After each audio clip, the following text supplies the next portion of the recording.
I'm Austin. And I'm Cloud. And this is We Watch Spookies.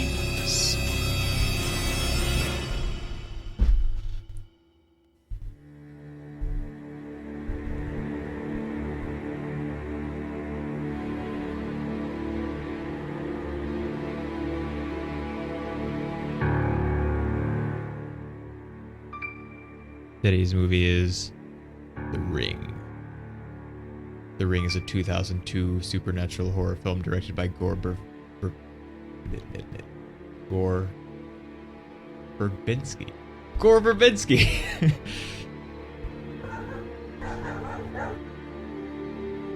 Saga, apparently. Soka. Starring Naomi Watts, Martin Henderson, and Brian Cox. Synopsis. All right, so some kids staying in a cabin watch a tape that's going to kill them in 7 days, and then after 7 days they die, which causes some people to look into it because they were family of another character.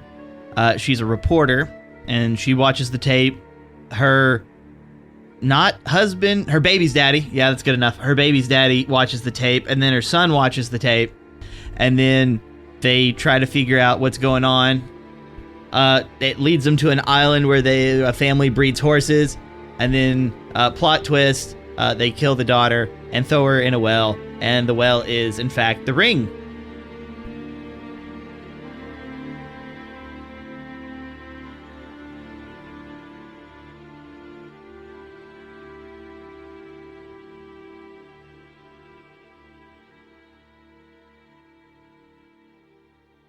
And she's just running around doing this for the lulz. Well, not really. I mean, she watched the tape. I mean, no, okay. I'm talking about the little girl. Oh, the little girl. Yeah. Well, you don't want to hurt people, but I do. Yeah. Well, okay. I have two problems, and the first one is right here at the beginning, and that's. There is no way that is ever explained to us that this legend of the tape can exist. What do you mean? Like, the tape exists, and people do die if they watch the tape. But this framing at the beginning that it's like, it's this story that kids in school tell each other to frighten each other. Like, there's nowhere for that to have come from. Because what are you talking about? Like the girl who tells the other girl literally watched the tape and picked up the phone and it said 7 days, and she told her friend, but she didn't tell her friend directly that I watched this tape and then received a phone call that I'm going to die in 7 days. Like, it literally happened to her. Yeah, but it'd be different if it was just some people that weren't actually involved and they were talking about it, and that's how we got to it. I'm like, okay, well then, how did this spread? Who said what? But she hasn't died yet. So how does she know this? Like, she knows she watched a creepy tape that they don't really know what it was, and that the phone rang and it said 7 days. But that's as much information as she has. Yeah. And that you'll die, and it's the tape that kills you, and the other girl seems to have heard of it too, maybe, or she's just playing along, I'm not sure which. But well, I want to know where she was at whenever the friend got attacked. You know, and she died somewhere else.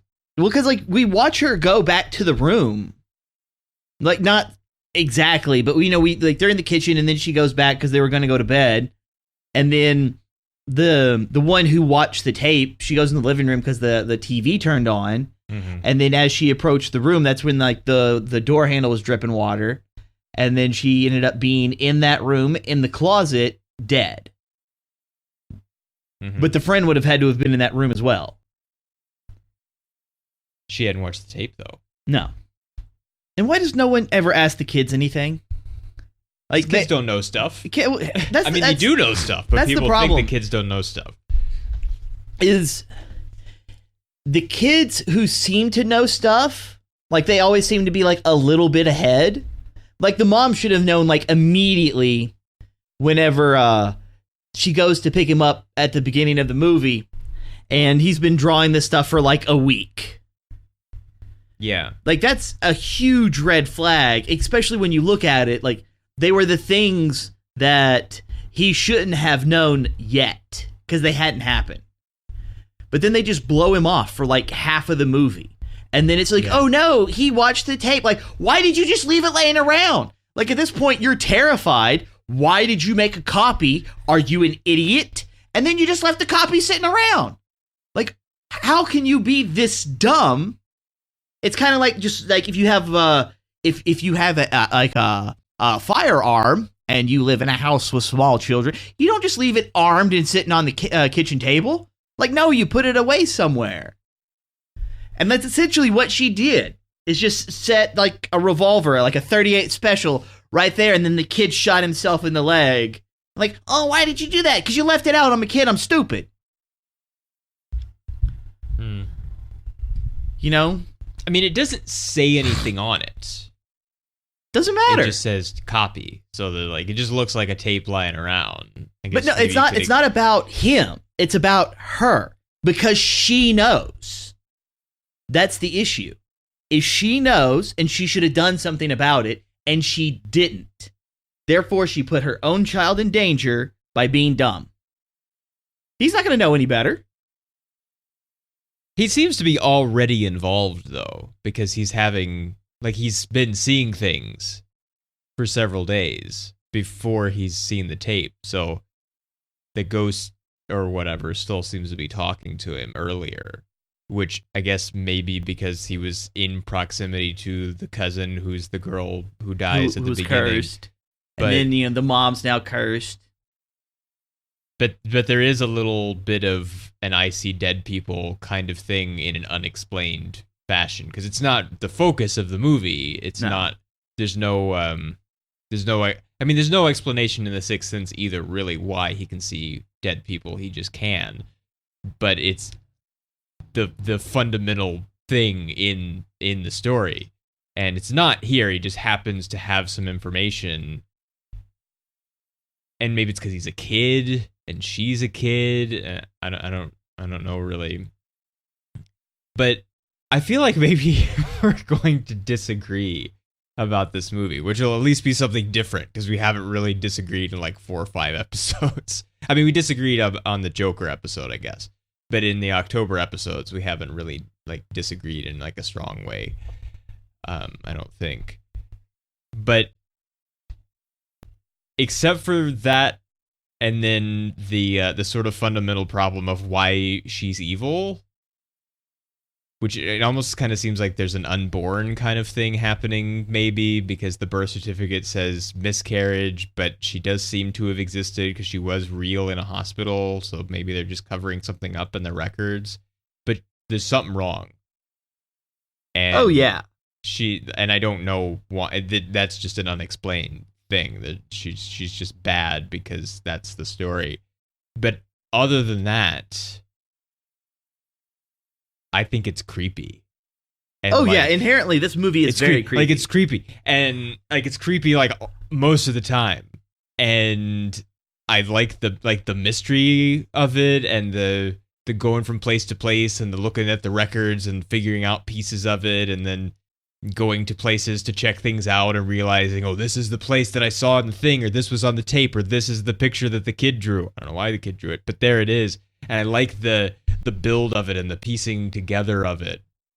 And it's like real like research kind of searching, like you would actually do. Nobody's like typing in like how do vampires work into a search engine like some things do. Well, she's just like, oh, there's this horse incident in this place. I'm going to use those words and see what I can find. It's like she's doing like reporter style research.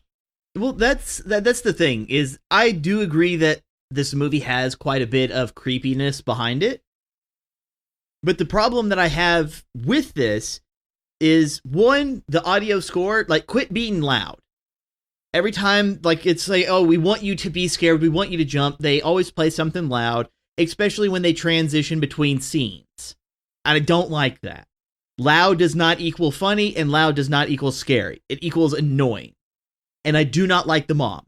I do not like Rachel. Like, I do not like that character because she is constantly making like these I don't want to call them mistakes, but like they're like bad decisions. Like, let's make a copy of the tape. But why? You obviously believe it's cursed. Why would you want to make a copy of it? Well, I think maybe that's just her being a reporter and not like thinking about it as in like it's cursed kind of way, because she doesn't really know it. Because like if you get some piece of information, you don't want to only have one. But see, that doesn't work because she's scared. If she wasn't scared yet, I could understand. Like, creepy things haven't happened yet. She doesn't believe any of this. She's not a believer yet. Mm-hmm. But well, no, the only creepy thing is the tape and the call. She starts like being afraid immediately, and I'm like, okay, see, now that she's afraid, I can understand like the constant panic. But at the same time, you would think, oh, well, I don't want this girl to see it, but I'm okay with you seeing it. But I should know enough that I don't want her to see it, so there shouldn't be a copy. Because at the end of the movie, I was almost expecting like the copy to still be in the apartment. She go up and then she happens to watch it, and then it just repeats the whole cycle. But we don't get that because it cuts before then. We see the mom and the child making copies to save themselves. We'd already seen the copy go under the bed earlier, like after she No, I'm talking about like the original. Well, I think she had the original with her. I think she had both with her. Because she must have had the copy at the apartment because that they're questioning over the like time code stuff. Well, no, okay, so she goes home after she stops by the I know, like the flat, and then she starts burning them because she's upset. But we see the assistant go up. No. I mean, like the son watched the copy. We see it have the copy label on it, and she throws it under the bed. That's after she's been to the apartment with them analyzing the tracking, and we've met the assistant for the first time. Yes. So the copy, we know the copy isn't at the apartment, his apartment. But the original is. Well, she pulls it out of, she pulls something out of the tape deck, but that might have been the copy. Yeah, we don't see, I mean, the assistant is going to find him with a real weird face when she gets up there anyway, which I like that they don't show us to start with. Well, like when we do see it, it's like super, super quick. Yeah, it's just a flash. So it's enough to be scary, but we've already kind of, like she's already screamed about seeing it, which I know you have a problem with screaming, but people do scream when something scary happens to them. So it's not a fair standard that anytime somebody screams, it invalidates whatever's happening. I don't agree with it because it doesn't help anything, especially since he's not moving. No, but it's just, you can't, it's reactionary. It's not like, no, you're not making a decision to scream. So it's. No, but you're making a decision to constantly do it because it's not like a yelp. Well, she doesn't scream that much. She does. If it lasts more than 2 seconds, then it's like you can clamp back up. That's not a proper way to say it. She screams when she sees him, but I mean, she doesn't spend the whole movie screaming at things. No, she doesn't. Like her reaction whenever she's in Morgan's house and she's watching the other tape, and then like it kind of cuts off and she flinches. Like, I'm okay with that. I think that's an appropriate reaction because like there's something jarring and you reacted to it, but she didn't just like, why? There's nothing there to do that with. If he had like fallen and lunged at her or something, whether it be involuntary or not, making a loud sound isn't what bothers me. It's the screaming, because screaming is a constant loud sound over a period of time. Just like a little bit is okay, but once you stretch it out, then it's annoying. Because his face is more creepy than scary. Because he's just sitting there. You wouldn't want to stare at it. Well, it is very unnatural, though. It's not something that would know like how that happen face, to like, a real stuck. person.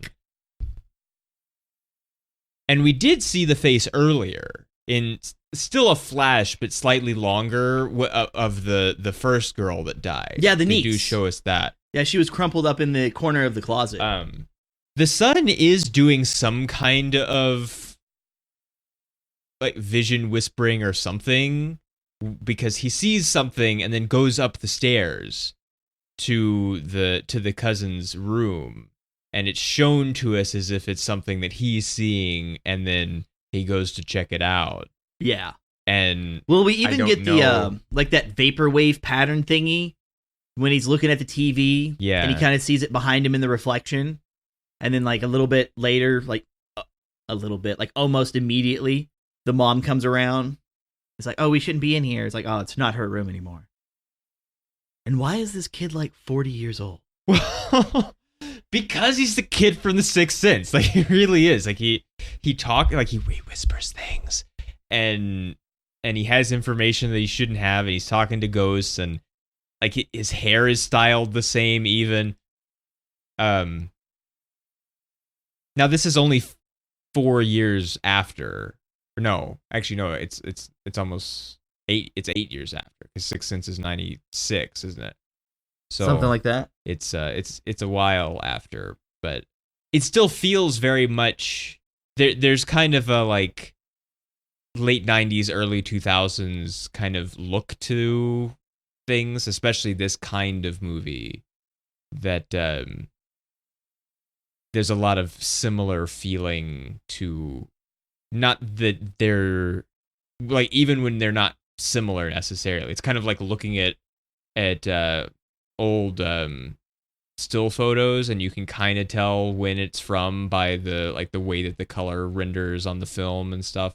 It's not that exactly. It's not really like because you can kind of tell that too sometimes. Like the 60s and 70s have very distinctive to each other and to other periods of time color just from the film stocks that existed at the time, and that kind of goes away on either side of that.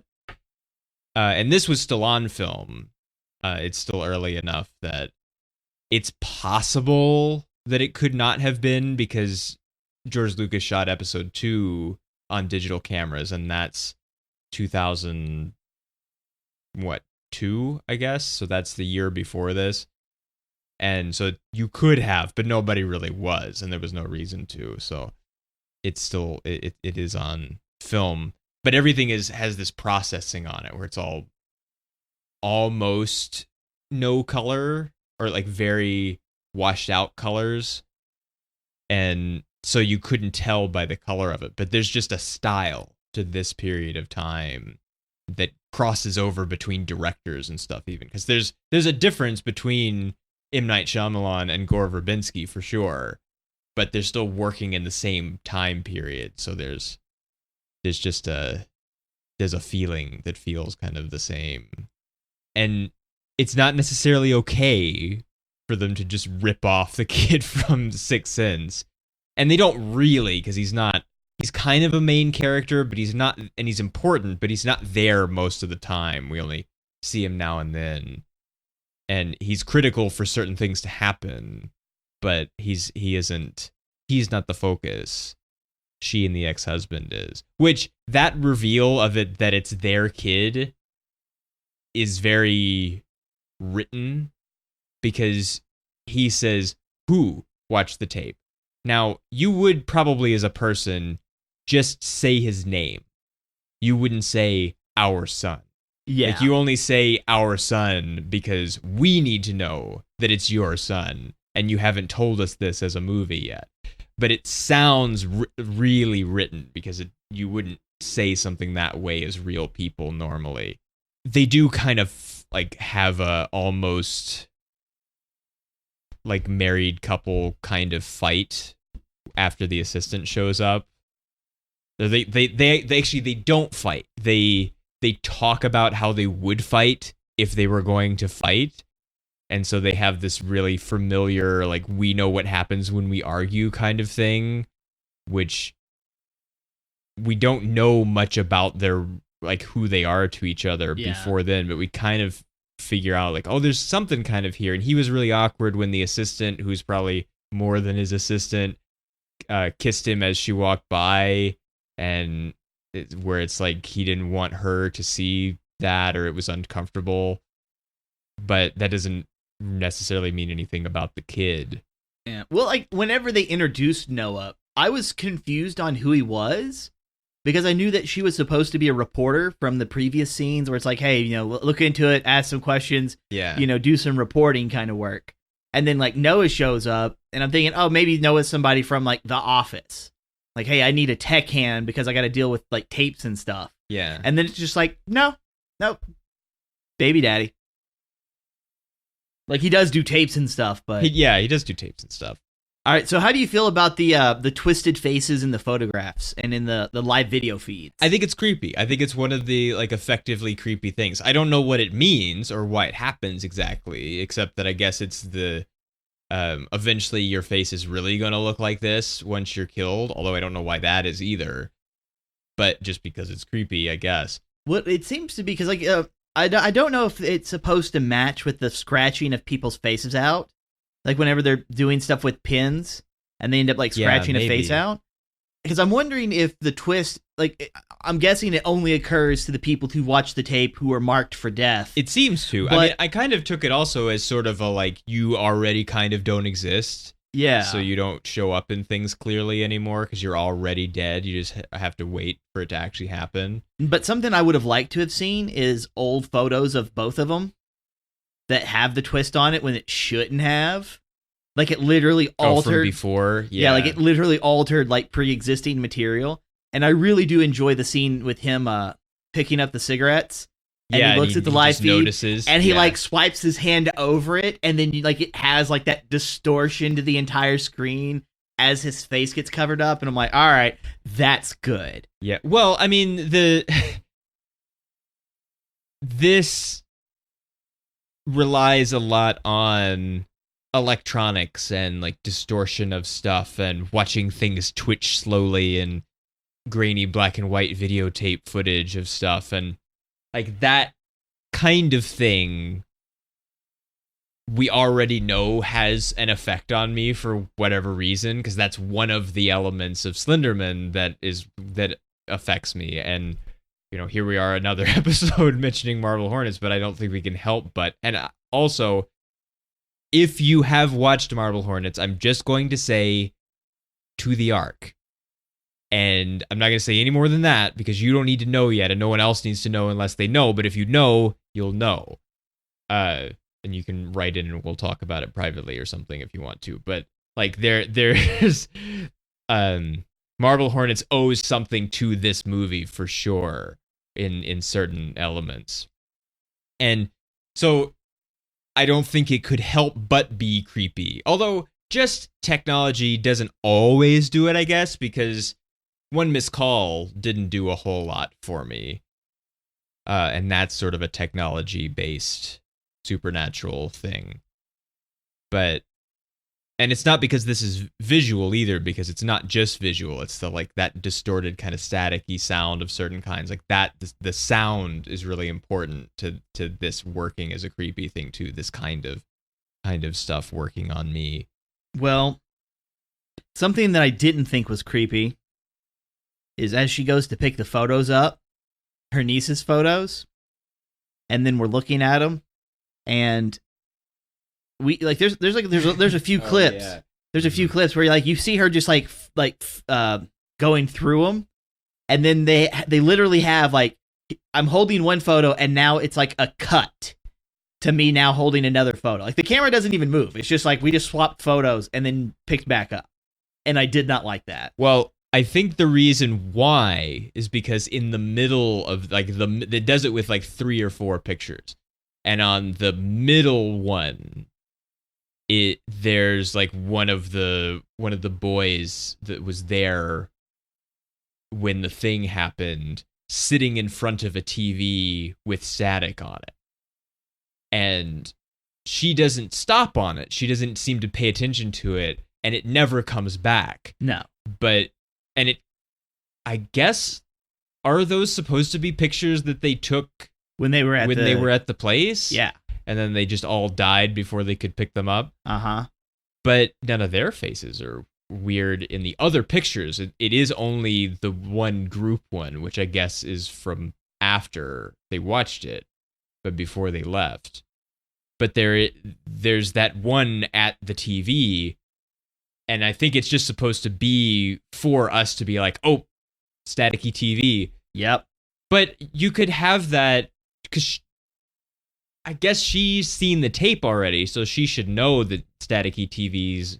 Well, no, be she hasn't seen. she hasn't seen. She That's right. She yet. hasn't seen it yet because so she was wouldn't digging stop through the, on it. Yeah, but then just have her go ahead and just page through them the way she already was, instead of doing the cutting thing, because she's not going to pay attention to it anyway. It's still just for us. Well, see, like that was the thing is like they did that weird cut, but since they jump back and forth between camera angles, where we're like a low angle or I guess a high angle, we're pointing upwards at her, and then she like stops and looks, and then it cuts again to an over the shoulder, and then we can see the photo of like the face is distorted. Mm-hmm. Like that's fine, but the one where it's just the over the shoulder POV, and then it's just like cut, like I feel that was unnecessary, and it was jarring enough that it took me out of it whenever she actually discovers one with blurry faces.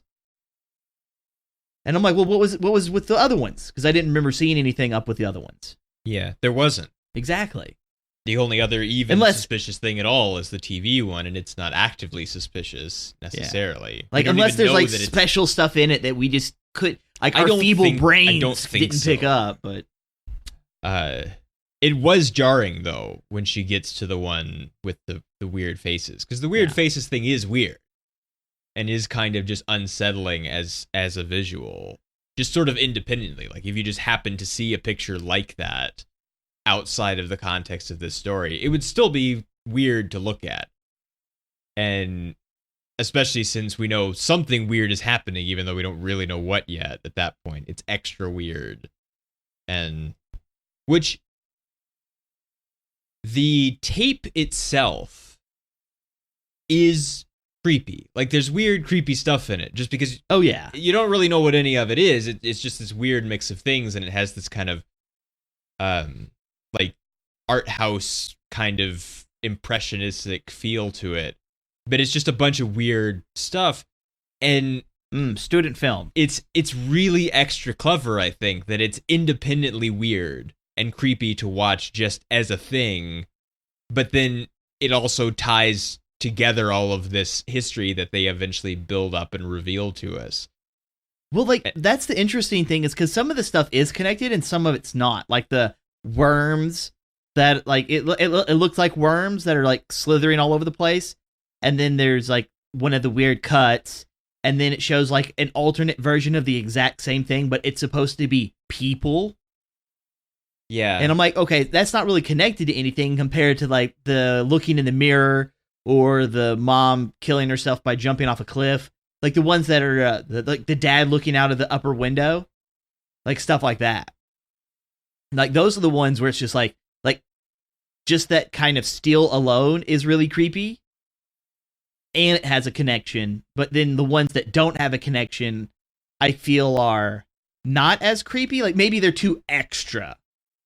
Like there's too much to them. Well, I think it's supposed to be just the kind of creepy stuff that she would do to people, because there seems to be this implication that she was like putting like at least maybe images or bad feelings or something into the people around her on the island. The doctor woman says like it's better that she's not here, because it was like everyone having it. She has a cold metaphor. Yeah. And so that may be just she's, which I guess he's not really the kid from Sixth Sense, because it's her power putting the things into his mind. It's not him receiving things because he has some kind of mind power. But there's kind of like a Kilgrave kind of thing going on, I think, where she's not making people do stuff actively, but she's putting stuff into their head. And so I guess it's just like, here's a weird, creepy image of worms that now I'm putting in your head, and it's gonna drive you crazy, or drive the horses to run themselves into the ocean and kill themselves. Well, I'm wondering if the horses started doing that after the mom died, because that's what it made it feel like until the dad started talking about it. Because later on, spoiler, the mom is the one that kills the child. But I don't understand why. To make it stop, I think.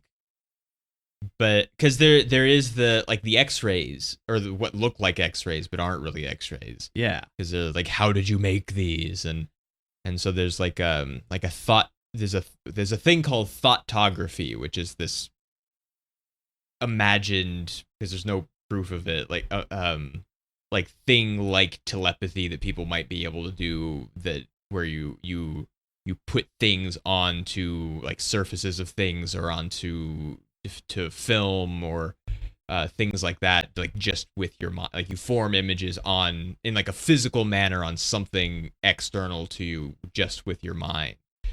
And there's no real evidence of it, of course. All of the supposed thoughtography images are, bogus and hoaxes and stuff. Well, I but wonder if that's she what's did happening here. I wonder if she did that to the wood underneath the. I think so. Because I'm wondering if she did it before it was put up or after it was put up. Because it's like the tree that's like by the well. Yeah. But it's just like, oh, like how often was she actually by the well because of the horses don't like her? Stuff like that. Yeah, which they moved, I guess? Or... Well, I'm wondering if they did all of the breeding on the island, like at the ranch, and then they just did like external work on the mainland. I guess, because the well is where the inn now is. And that's on the mainland. It wasn't at the time, because there's just it's just the well and a field. But there were horses there, too. She's kind of like looking off at the horses, and then the mom comes up and plastic bags her. But I guess maybe they were like, well, we can't, it looks bad if we own this land that now has this well that has the body of our daughter in it that we don't want anybody to find. So we'll just divest ourselves of this land. If it was even their land at all, they might have just happened to have been there for some reason. And she's like, well, this well will be a handy way to kill her.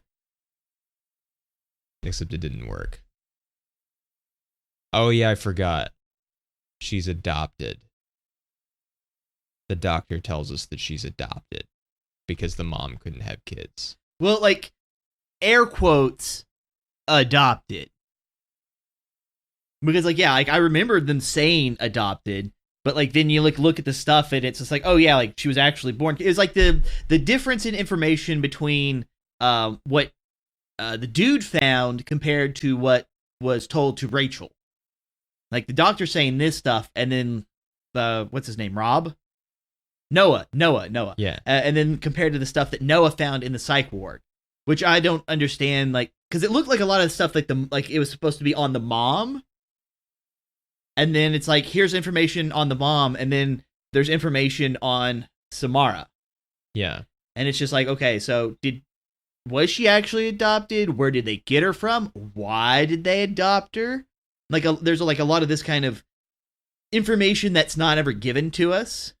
It's not really important, but at the same time, like, I have questions about what's really going on that aren't answered.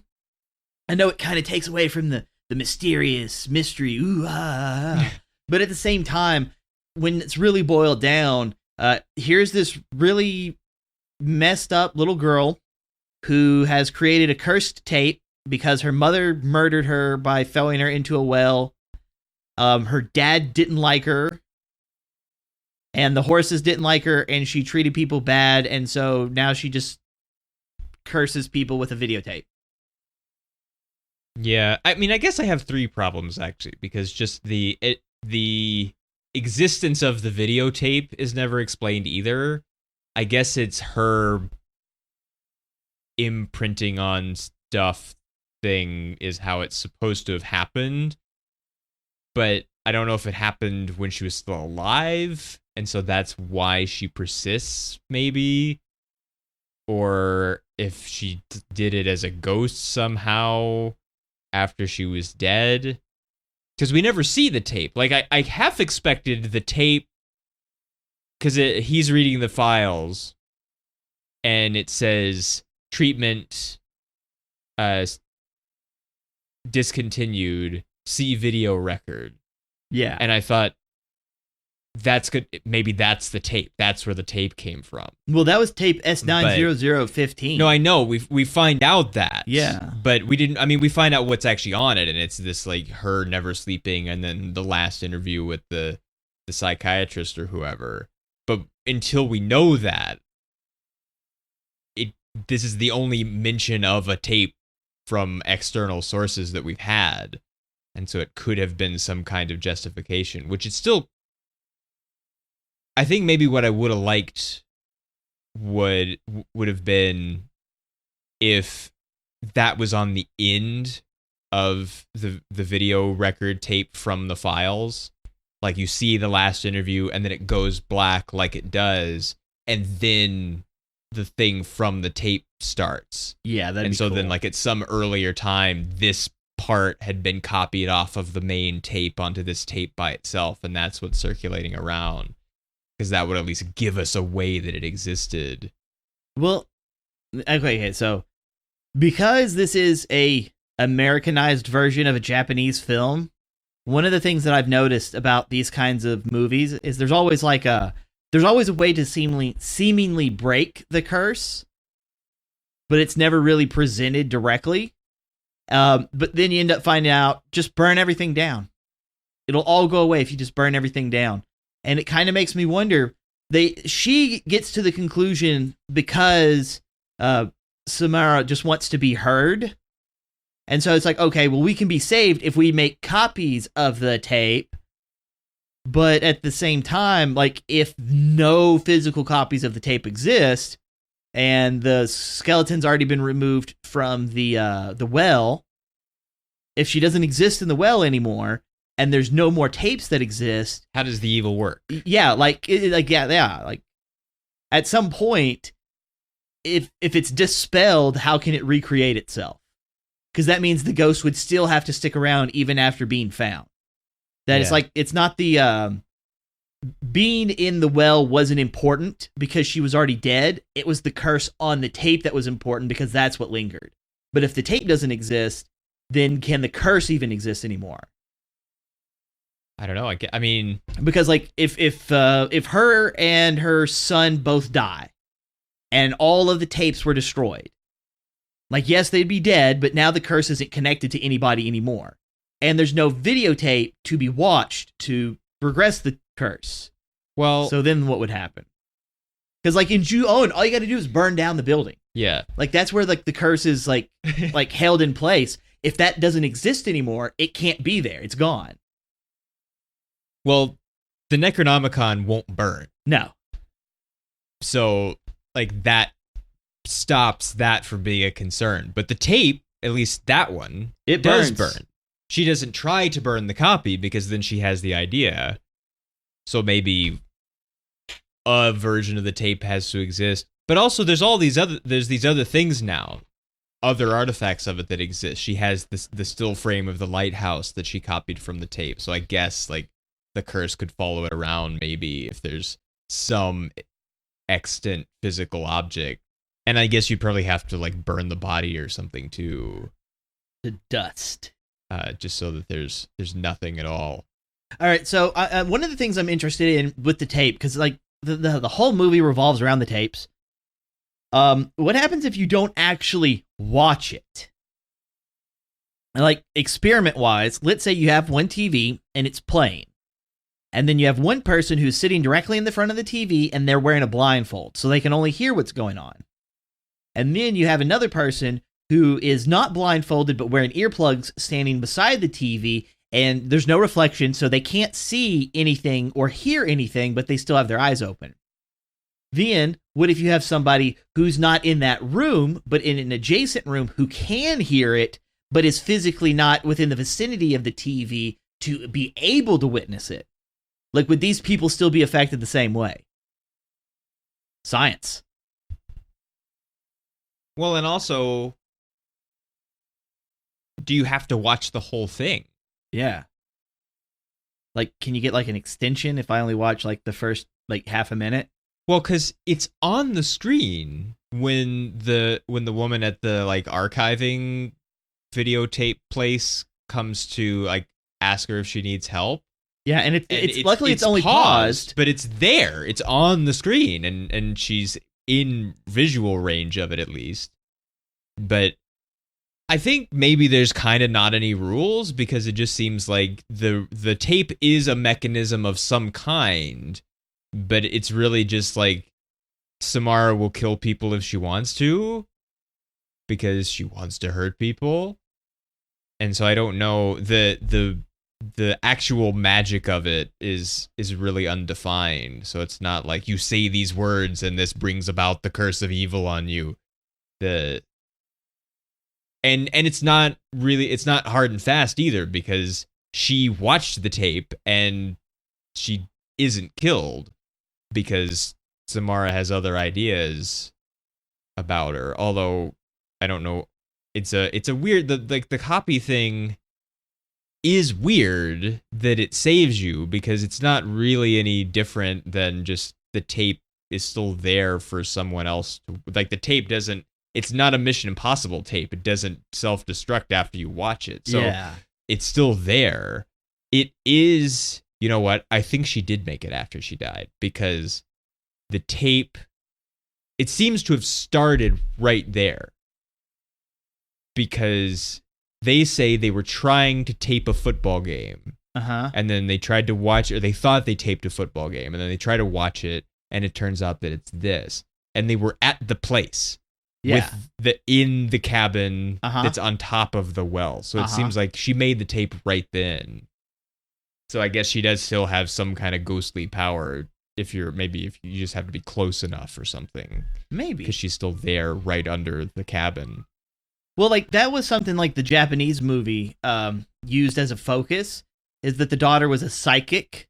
And so like they kind of tortured her to make her do psychic stuff.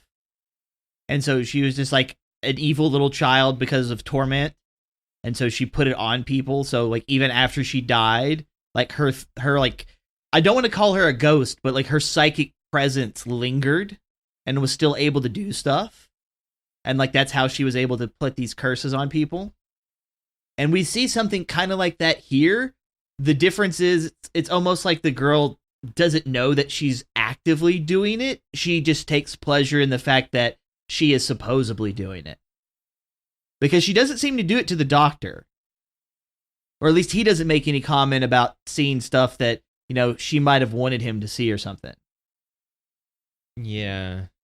And when the physician, the older lady, was talking about like using that cold reference, yeah, like, I'm sure she was doing it to the people around because of it being like a small community.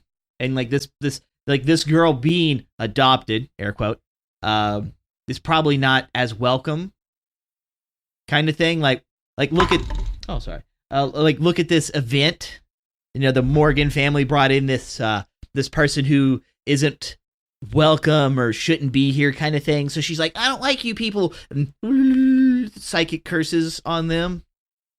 I'm going to make you go crazy. But because it seems like a more isolated event, like it looked like she was doing it to the people on the island, and the horses didn't like it because they could see it. But she didn't do it to the people on the mainland when she was in the psych ward doing the testing. Like that's what it appears to be. She did it to the X-ray film. Yeah. But she doesn't seem to have done anything to people. Except something happens at the end of the video record. Because she kind of looks directly forward and then it's cut off. Well, I kind of feel... And they didn't treat her anymore after that. I kind of feel like those kinds of things where it's like, you know, we blah, blah, blah, blah, blah. We reached an impasse and we can't actually do anything about this.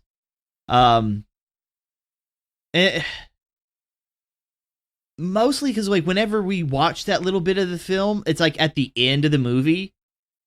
And so it looks more like Samara is just talking to the camera as if she's actually breaking the fourth wall. Like she's really not, but she's doing it in that fashion. So whoever does see it, it's like, oh, it's all in my head and she's actually talking to me and this kind of stuff. Like that's kind of what it felt like. The only times that I would say it went around this was whenever when Rachel was having that dream that she was going to check on her son, and then like Samara was just sitting in a pool of water on a chair, like in the middle of his room. Yeah. And she goes to touch him, and then she's got like that weird, almost burnt look to her arm. Yeah. So it's like that looked more like a direct connection, like she was being sent something specific because it was revolving around like her home, her kid, that kind of thing. And why was she messing with the horse? Because she was reading the articles, and we literally see that. Yeah, well, she was thinking about horses, I guess, because of the research, and then there just happens to be a horse right there. But yeah, she doesn't really have any reason. Although she doesn't really do anything. She just kind of like reaches in to pet it, and then it only goes crazy, I think, because there's Samara magic happening. Well, okay, so there's like 3 times that she tries to pet it. Like she tries once, and it like tries to get away from her. She tries again, and then it starts throwing a fit. And then she tries the 3rd time, and that's when it really goes bananas and breaks out. Like, if it doesn't want you to touch it, then just get away from it. It's not like it's going to tell you something. No, if anything, not Mr. Ed. Yeah. And it's like, she did read the articles, or at least enough of them, because like that's what we get to see, about the, I think it was Anna, who was the horse rider. Yeah. How, like, the horses were killing themselves by drowning, until she killed herself, and then the horses were fine. So obviously there was something going on, and the fact that someone had to die, which is going on because of the videos, is the only thing keeping these horses from losing their mind. So here's this horse, just stay away from it. Yeah. Especially after like the 2nd attempt and you know it's having a fit, like just move away. Leave it alone. It probably wouldn't have jumped off and was killed by propellers. Death by water. Death by propeller. That scene was pretty intense, though. The horse running around on cars and chasing back and forth, and then just diving off into the water, and then like it's immediately freaked out by it too, because I guess horses don't swim that well, so it starts making some real sad sounds, and then it gets sucked under.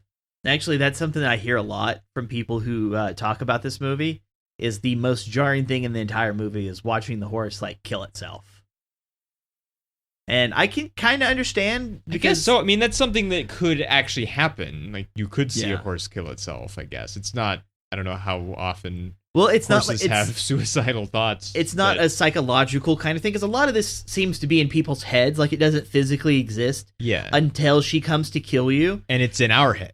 Yeah, and then it's just like, nope, here's this horse, and it's freaking out, and I just watched it jump into the water, and that propeller blade cut it up. Okay, it's not alive anymore.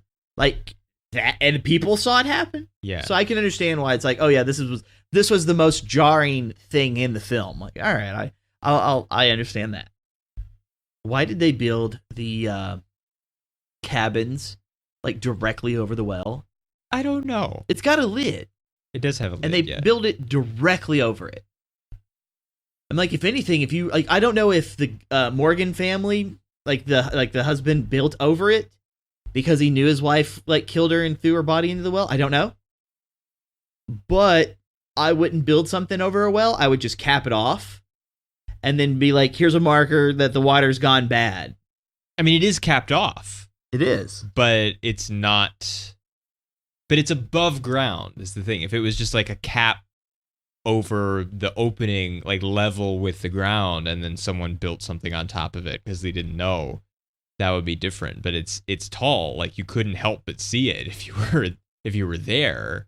So it's like waist high. So it is odd that someone was like, "We're just gonna put a building on top of this," when you could have put a building like 20 feet to the side of it. And if you don't want to bother dismantling it, but you're going to put a cabin right there, then it doesn't have to be right over the top. It's only there like that, really, so that it can be a secret under the floor. I also kind of wonder about the dad. Because whenever we see the dad, we can tell that he's hiding something. He's hiding something. And then it progresses a little bit. And I don't like the fact that she introduced herself as a journalist. Because inherently, most people don't like journalists, especially in person. Because if someone is approaching you and you know that you don't want to tell them anything, and they're like, hey, I'm a journalist, like that's immediately like a red flag for, hey, they're going to ask me questions that are going to be intrusive, and I don't want to have to deal with this conflict.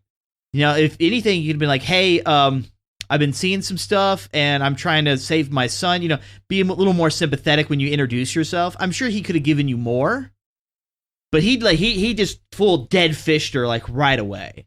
He did, but then he still kind of told her a little bit of stuff. Like, I don't have a daughter. And told her more stuff by deliberately not telling her stuff in an obvious manner. Yeah. But which led her right back to his place. It did. While he was about to be in the middle of suiciding with all the electricity he could pile up in a pile next to the bathtub. Yeah. But he does... I mean, I guess it could be that, sure, maybe you're suspicious of a reporter because people in general maybe don't want to talk to reporters, especially if they're hiding something.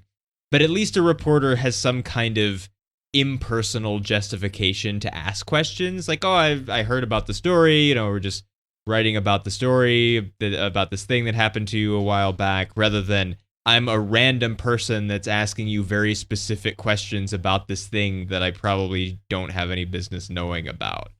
Well, see, that's the difference, is he makes a comment about the whole spreading it like a disease.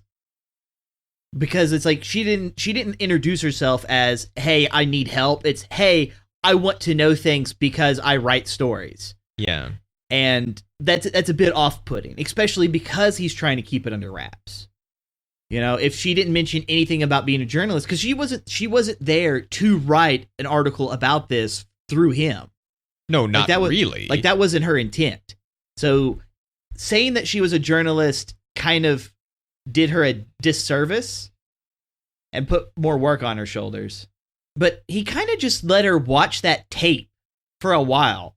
He did. He kind of stood back there. Because, I mean, he's about to kill himself anyway, so I guess what does he care? But well, he cared enough to, like, hit her with what looked like a surge protector and then run off. Like, he didn't hit her very hard, but yeah, enough and he to only knock her hit to her the ground once. So he wasn't, like, really trying to kill her. Yeah, it was a very odd. But then he talks kind of to her thing. for a while. While he's hooking stuff up. Yeah, while he's hooking stuff up. But so. She puts the messages in your mind. You can't get rid of her because she's doing it now, and you being here is proof of it. And it's just like, well, help me, please. He gets really chatty. Those were his last words. But if he knows he didn't do anything, then what is the big deal? I think he's just scared. I think he's scared because I think there is the, like, putting things in their mind thing. And I think now, because I think she was gone for a long time until, because the guy says, like, we get bad TV reception up here. So, like, seems to imply recently we put in VCRs. Yeah. For people. And so I think that's now there's a physical object that she can imprint on that's near enough, that's right over top of the well.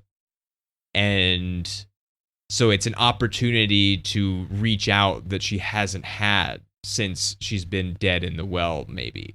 Because he seems, like, shocked that something is going on again. It doesn't seem like he's been scared of the evil continuously all this time. Yeah. And so now that she's back, in a way, that now he's just like, I don't want to deal with this again. I went through this before. I'm checking out. Well, it kind of makes me wonder because, like, since the horse on the ferry was freaking out because she was nearby, I'm wondering if it's just, like, her simple being, like, protrudes this wave of cursed energy. Yeah. And because she was near, like, her father, like, then he starts getting more of it that he didn't. Yeah. Because it could just be like that, because he doesn't exactly state when he started seeing stuff again. He just says that he started seeing stuff again. Yeah. He's got that hay hook. He does, which he's really threatening with. Like, listen, either kill me with that hook and be done with it, or answer my questions so I can try to save my kid. Choice is yours. What does he do on the land all day? I don't know. Because there aren't Obviously any horses. not breed horses. No, there's no horses anymore. So what if the fence needs repair? Like, what's going to get out? Unless, I guess, he's just keeping busy because he doesn't have a wife anymore and he doesn't have any horses anymore. And so he's just doing what he can to not go crazy. Except now that's over. But he's menacing, which may just be like, here's a little bit of menace. It'll be creepy. Because she doesn't do anything to talk him out of hooking her, if that was what he really wanted to do. And he doesn't. So it wasn't that much of a threat. Yeah. And, I've been thinking about it, and we've already done one movie this month that has an asylum, a psych ward, kind of help people who seem to have a disease in the brain or whatever you might want to address it as. But I was thinking about it. I'm wondering if the guy who was running the counter in Arkham Asylum, ended up getting transferred because he didn't want to be associated with the same one. I mean, the guy is very similarly serious about keeping the records. Yeah, I'm just gonna go to Seattle and I'll work at that one. And oh yeah, well, I'm missing records here too. Now I'm mad, he says, and it's kind of weird because was there someone else there that day whenever Richard Morin came by and got the tape? Because it looked like he got the tape that day. Well, it's still in the VCR. Yeah. It's like he watched it before he was going to, off himself. Yeah, which is weird. But why? Because why would he do that?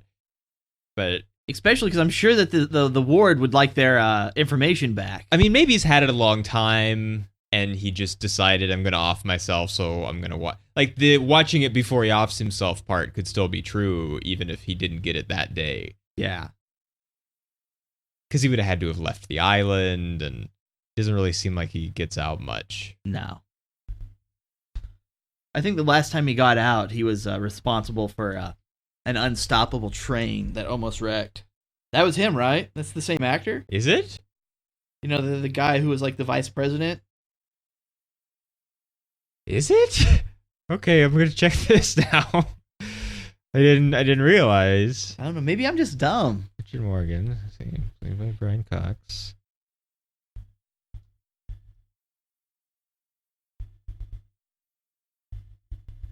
Doesn't seem to be.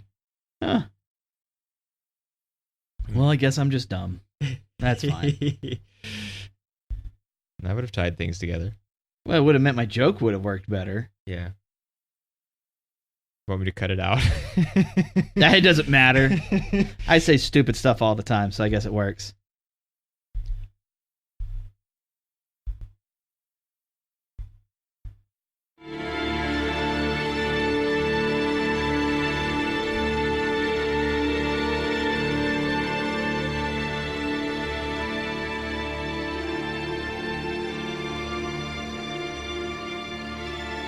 So how do you feel about stars? I'm gonna give this one a 3.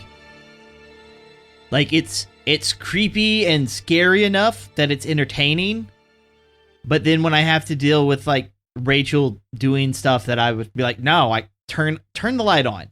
The light switch is right there. Just turn the light on. Little stuff like that irritates me. So it's like a perfectly balanced, like all things should be. I like the Japanese one more. I'll just put it like that. I don't have those kinds of issues with that one. Well, I mean, that could be. I mean, we still didn't like One Missed Call really in either form, but we liked the Japanese one better. Yeah. So, I haven't seen the Japanese of this. I'd like to read. It was a novel first too, and I would like to read that. I think. I feel like maybe it's not I mean, of course, it's not objective. None of this is objective, but like because so much of the like dread and sustained creepiness plays directly into things that I find creepy. I think maybe it works for me in like an unbalanced way that's not really reflective necessarily of its inherent quality if things have such things. But it did, except for like those couple of things where I was like,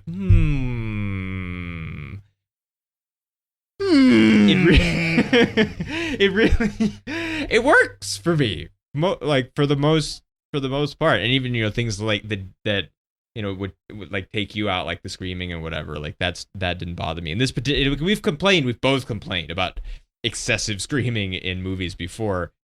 Well, I've always been a fan of whenever they start, they immediately kind of cover their mouth because like maybe they're trying to be quiet. I've always been a fan of that kind of method because it shows that there's enough reasoning left, even though they're scared that they're trying to control themselves. But just when you see something and you just banshee on, like, come on now. We're not X-Men here. And I guess I do have a little bit of a problem with the we're going to spread it so we don't die thing. Yeah. Regardless of like the moral standing, like I'm like that's your issue, right? Like it's not morally right. Yeah. Mine is just more go ahead and die. Yeah. Lock the tape in a vault or burn the other copy or whatever and then just die and it ends with you. See, and like that would be like the opposite for me. Is like I'm not upset by it because of the moral sense as much as it's like the duty sense.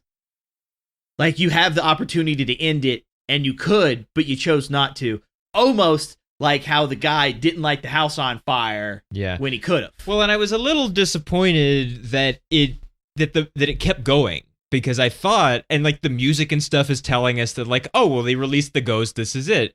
And it's not the end of the movie. It's not the end of the movie. Not the end of the movie. It continues on. What's going on, guys? And so now like the ex-husband has to die, and then they're gonna figure out that she's still there, and which actually, okay. Even in spite of all that, it's still like sustained creepy enough that I'm gonna give it 4, I think. And then before we go to scariness, because I forgot that we have to talk about this, because it would be like not talking about the shower scene in Psycho. We didn't directly talk about the black and white image of her like climbs out of the TV and starts walking around. Actually, that's sort of like the key image from this franchise is that. Insert scary movie. This woman messing up my floor and then hits her with a chair. And like that's an unsettling thing, if that was it would be more. It's a little unsettling to watch happen in a movie, but like that's one of those like now my brain is in half things if this happens for real that we talked about before. Or like it's much scarier if it's really happening to you. Like suddenly something climbs out of the TV and is now like coming across the room at you after all this other creepy stuff has already happened to you. And then although I don't really understand why it was necessary, because she's killed plenty of people before without physically manifesting, at least that we've seen. Well, like that's the thing is like all these people that seem to die, we don't actually witness like their final moments. Yeah, so maybe it happens every time. Like it's kind of like a little build up, and then at the end of the build up, it's just like a cut to another scene, and it's just like, oh yeah, well didn't you hear so and so died? Yeah, and it's like, but how? How did they die? Like what happened to her? Like, oh, her heart stopped. Like, did Samara just like come out and just like the ultimate punch to the chest and the compression caused the heart just to quit working? Like, what's this? Well, we don't really know, but her ribs seem to be okay. Well, then what's up with her face? Did Mike Tyson bite her face off? What is this? I forgot about that because that's something that's so early 2000s about this. Is she says, I spent 4 hours on the internet and couldn't find out anything I wanted to. And so just like the idea of just being on the internet as like an activity that's worth mentioning, like, because people wouldn't say that now. People would say like, I looked it up, or like I researched it, or like I did a deep dive or something, or whatever the kids say. And That's how you know we're getting old. But she's just like, I spent 4 hours on the internet and couldn't. I mean, I also don't believe that she couldn't find one case where a teenager had some kind of heart stoppage problem, especially after like 3 other ones had just died. Yeah, well, things on don't the same day at the same time. Things don't make it to the internet, I guess, because like she was looking things up on the internet, but it was all like other stuff that like the teens died. She got from like actual newspapers mostly, and so I guess it's just like there's not that much on the internet yet. Although it's not true even by this point, really. And something that's also that you can't really do anymore is that having someone not have information for a period of time until they can get back to a place where they can research things, you can't have anymore because people are walking around with smartphones. Like we literally have the internet in our pocket. It right there. Yeah. And so just having the like she's out there on the island and she gets some clues, but she can't really check out the clues until she gets back. And so you're going to tell me like that island doesn't have cell phone signal. And like, well, I don't know if it was the island that didn't or the middle of the bay that didn't, because that seems much more likely. I don't know. Like any place that looks like people would heavily travel or have some kind of commerce, I'm pretty sure like Sprint, AT&T, Verizon, somebody's going to try to put up a tower. Yeah, I mean, it's still, it is 2002, so it's still a lot of places that didn't have good. I mean, there's still places that don't have good service. I guess it doesn't work on the island because she goes to a payphone to call the son to ask him about the drawing of the house. Payphones that she identifies by the unusual feature of having a television antenna on the roof and a red chimney. Yeah. There's lots of people have red chimneys though. Bricks come in red. But like the house had no color other than the red brick and the red chimney. But I mean, I think we already have, like, we know that I have a leaning here, but we still have to ask the question anyway. So what about scariness? I'm actually going to give this a 4 because, like, you wanted to talk about, like, her crawling out of the TV. I was saving it for this because my natural reaction for things is if it's something that you can't do anything about, that's normally, I feel scarier. Yeah. Well, that's the entire Slender Man thing. Yeah. It's like you don't know what he wants, you don't know what he's doing, and you can't do anything about any of it. So it's like just total helplessness. And so like getting all of the like these images in your head, like unless you just take medication that just really knocks you out in the middle of the night, you know, it's like you're still going to be seeing stuff, and that's already pretty bad. Unless she takes a real physical form when she comes out of the TV. Like, when she crawls out in front of Noah, because, you know, it's a really well-lit room, and she crawls out, like, there's these moments where she has, like, this static kind of look. Like, regardless of her seemingly jumping from one area to another, like, it's almost like she's transparent to that, like, TV static sense. Yeah. And so, like, I can't just pick up a chair and hit her with the chair. It'll pass right through her. Yeah. Like, I can't do anything at this point. Like, there's no way to protect yourself. So yeah, like that's a bit higher up on my scale compared to here. Let me take a shotgun to like this thing's face. Like I know that'll work because it's gonna explode, and then let's move on. Like oh no, it just passes right through her because she doesn't care. I guess I'll just die. Yeah, I mean, I didn't expect us to like. We didn't agree overall, but like we do agree about this because like so the thing is, I think that this probably is the scariest thing that we've watched this October. Agreed. But it's still like way below Marble Hornets, and like that's the like if it's not at least approaching how that much scariness, it's not probably going to get a 5 because like that's the thing. It's like I'm looking for something, and like sure I could watch a movie with like spiders or something in it and be like really really creeped out and unsettled, and it would probably haunt me afterwards. But that's a different thing. But so it is really creepy, and it's creepy like for most of the time. And even the like they don't do the like loud sound thing as much as they could, and there are times where something impactfully creepy does happen and they don't sting it like that. They do restrain themselves sometimes, which this is Hans Zimmer doing the music, who isn't always the most restrained in his bombasticness, but he is a really good composer, so he can't. Now we don't know how much Gore Verbinski was telling him, like, no, put a sting there. We don't really know who's to blame for the ones that are there. But so it can't get to 5, but it is at least meaty 4. So yeah, I think it's scarier than it was good. Well, I think it's personally both, though. I mean, it for sure has some holes and some things, but it mostly works for its purposes.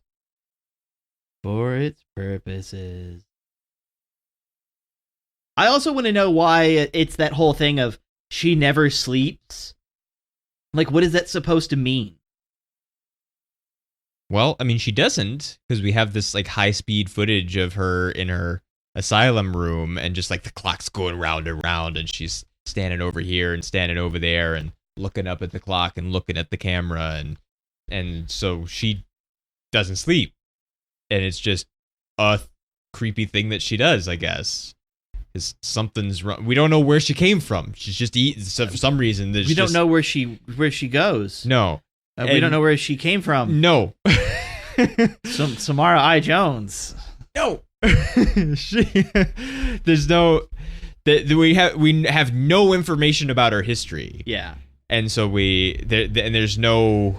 I guess you said in the Japanese one, she's like has bad feelings towards people because they've made her do like psychic stuff. Yeah, well, but like she's not like inherently an evil person. But and also she doesn't have like some kind of supernatural origin or anything. No, like, there's no like mythological Japanese thing that she's referencing or anything. Well, if I remember correctly, there was a man and a woman, and the woman was supposed to be a psychic. Wink, wink, nudge, nudge. And then the man was supposed to be like I guess you'd say like her producer, her agent or whatever they want to refer it as. And then they end up having a kid together, and it's her. And she's actually psychic, and the mom's not anymore. So they make the kid do the stuff while the mom pretends to be psychic. Oh. But then like people find out that the kid's psychic, and then like the mom, I think she offs herself because of the shame, and the dad goes into isolation. And then they kind of like do that, oh, science, hook her up with electrodes. Can you move this? And then I think the dad kills her because now she's like mentally torturing people. It's been a while. I think I have it at home. So this is a case where,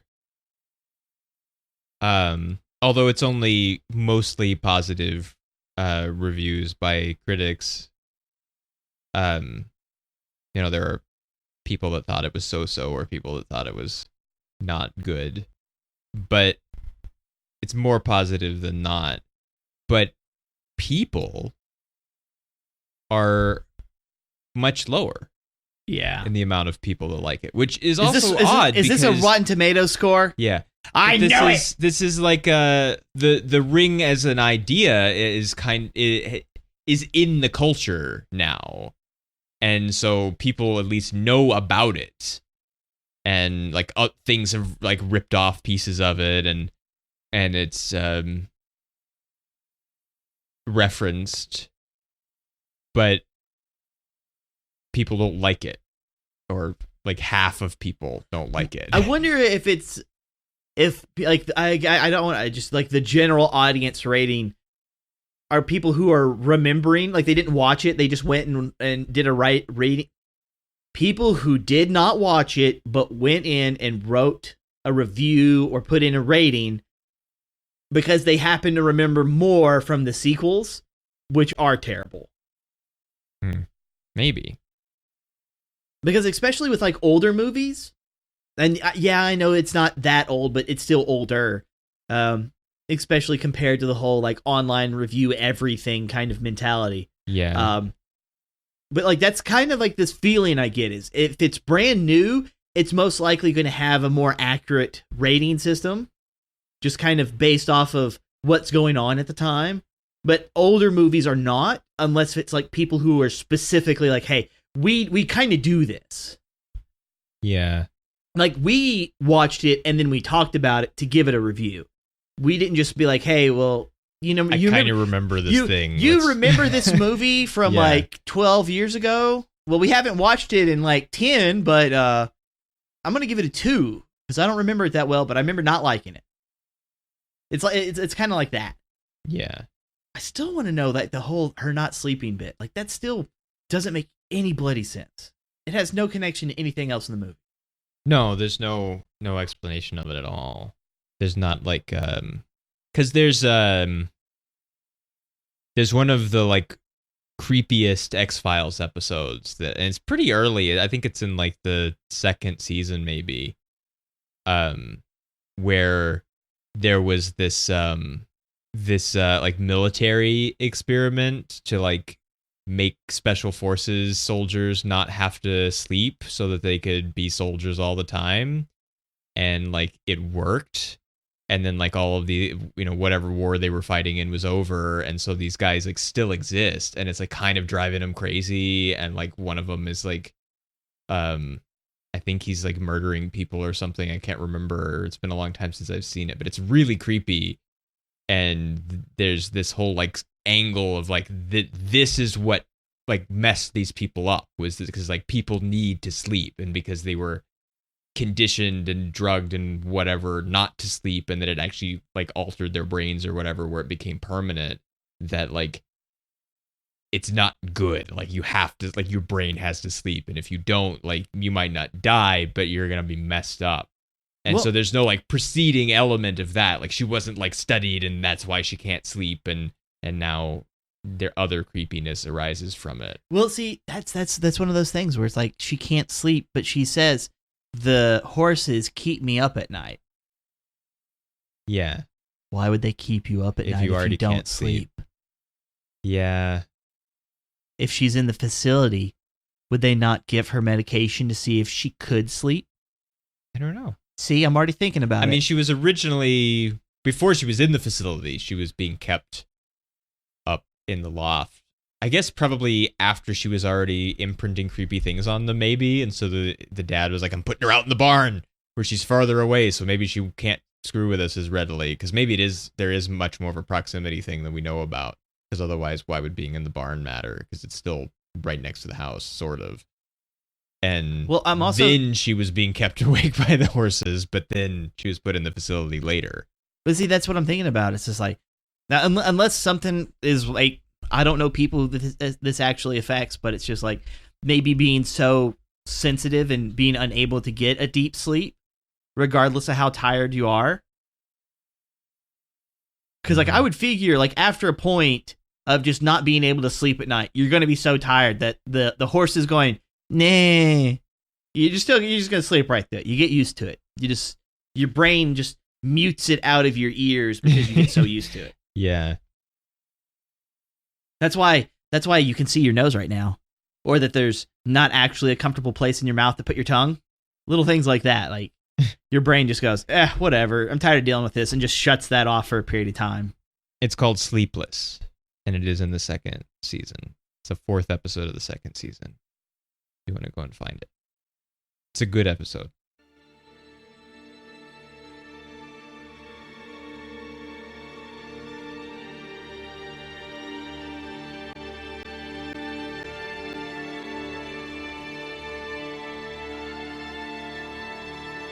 And that's all I had to say about The Ring.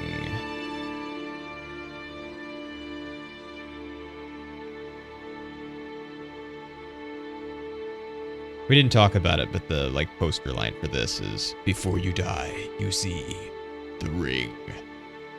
So it's not like, it's a little lame, but it's not as bad as it could be. We'll see you next time. Later.